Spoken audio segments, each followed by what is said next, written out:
Hi friends, welcome back to my channel. నేను నాకైతే చేపల కూర తిని తిని చాలా బోర్ కొడుతుంది. ఈసారి కొత్తగా ట్రై చేద్దామని చెప్పి చేపలను అయితే ఫ్రై చేద్దామని ఫిక్స్ అయ్యాను.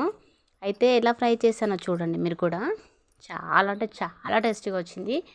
అయితే చేపలు మొత్తం తీసుకొని దానిపైన స్కిన్ తీసేసి తలకాయతో ఒక మొత్తం తీసేసిన తర్వాత తీసుకొచ్చి మంచిగా మధ్య మధ్యలో కాట్లు పెట్టాను. కాట్లు పెట్టిన తర్వాత దాంట్లో కొంచెం నిమ్మరసం, కొంచెం సాల్ట్ వేసి మంచిగా ముక్కకు మొత్తం పట్టించిన తర్వాత కొంచెం సేపు పక్కన ఉంచుకోవాలి. గ్యాస్ పైన కడాయి పెట్టుకొని కడాయిలో కొంచెం ఆయిల్ వేసుకొని, ఈ రెసిపీకి ఆయిల్ ఎక్కువ పట్టదు, ఎందుకంటే మనం చేసేది ఏం డీప్ ఫ్రై కాదు కాబట్టి ఏం ఆయిల్ పట్టదు. కొంచెం ఆయిల్తోనే చాలా టేస్టీ వంట మనకు రెడీ అవుతుంది. అది ఎలాగంటే కొంచెం పెనం పైన కొంచెం ఆయిల్ వేసుకొని చేప ముక్కలు దానిపైన వేసుకున్న తర్వాత ఒక 2 మినిట్స్ సిమ్లో ఉంచుకొని, అసలు ఈ ప్రాసెస్ మొత్తం సిమ్లోనే ఉంచి చేసుకోవాలి, లేదంటే చేప మొత్తం పెనానికి అంటుకుపోతుంది, మనకైతే ఏం రాదు.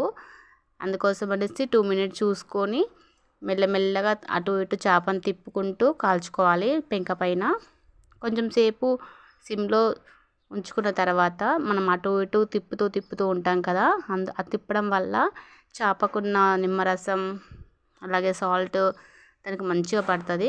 తర్వాత కొంచెం సేపు ఉడికిందని తెలుసుకున్న తర్వాత మనం దానిపైన కొంచెం పసుపు, అల్లం వెల్లిగడ్డ పేస్ట్ వేయాలి. అసలు ఈ రెసిపీకి మొత్తానికి అల్లం వెల్లిగడ్డ పేస్టే చాలా టేస్టీ వస్తుంది. మంచి ఫ్రెష్ అల్లం అయితే ఇంకా బెటర్గా ఉంటుంది. ఒకసారి చూసుకోండి మీరు కూడా. వేసిన తర్వాత కొంచెం సేపు అయిన తర్వాత మళ్ళీ అటు ఇటు తిప్పుకున్న తర్వాత కొంచెం సేపు అయితే ఉడికిపోతుంది. దాని తర్వాత లాస్ట్లో కొంచెం కారం వేసిన తర్వాత అయితే తీసుకొని తింటుంటే అయితే చూడండి, చాలా అంటే చాలా టేస్టీగా వస్తుంది. అసలు మీరు ఎక్స్పెక్ట్ చేయరు. వేడి వేడి చేప పైన కొంచెం నిమ్మరసం వేసుకొని తింటుండే అసలు చాలా అంటే చాలా బాగుంటుంది. ఒక్క చేపతో అయితే కడుపు మొత్తం నిండిపోతుంది. నాకైతే చాలా ఫుల్ అయిపోయింది చేప. చాలా అంటే చాలా టేస్టీగా ఉంది.